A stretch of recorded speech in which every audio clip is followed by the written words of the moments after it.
ग्रामविकास मंत्री पंकजा मुंडे आणि विधान परिषद विरोधी पक्षनेते धनंजय मुंडे यांच्या मतदारसंघातील डोंगराळ भागात वसलेलं हे गाव वानटाकळी हे गाव आजही विकासापासून कोसो दूर आहे।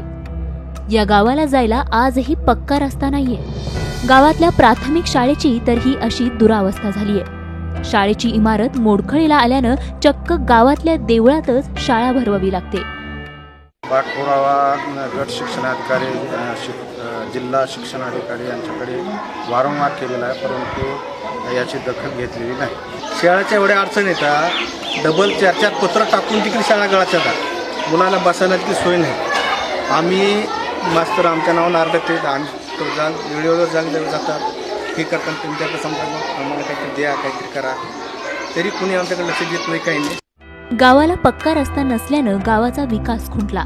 शाळेच्या दुरावस्थेनं विद्यार्थ्यांचं नुकसान होऊ लागलं आणि म्हणूनच गावकऱ्यांनी अनेकदा तक्रारी केल्या, मात्र त्याचा काहीच उपयोग होईना। अखेर या गावकऱ्यांनी झी हेल्पलाईन मार्फत या समस्यांना वाचा फोडायचं ठरवलं। झी हेल्पलाईनकडे याबाबत तक्रार येताच झी हेल्पलाईनची टीम वानटाकळीत पोहोचली, गावकऱ्यांची भेट घेतली, रस्ता आणि शाळेची पाहणी केली।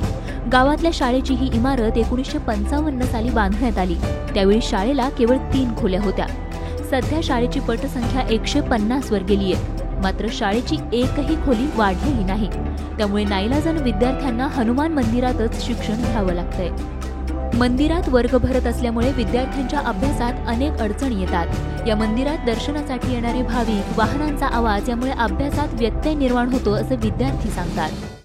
शाळेभोवती पाणी साचतंय, शाळेत मोठा पाऊस आला की शाळा पडायची भीती आहे आणि आम्हाला जर पाऊस आला मंदिरात बी बसा येत नाही, इकडून तिकडं वाहन वागतात आणि तर माणसं जर ह्याला दर्शनाला येतात तेव्हा आमचं अभ्यासात दुर्लक्ष होतंय की आमच्या शाळेमध्ये पाणी साचते, पुन्हा आम्हाला शाळेला सुट्टी द्यावी लागते, म्हणून आम्ही मंदिरावर बसतात।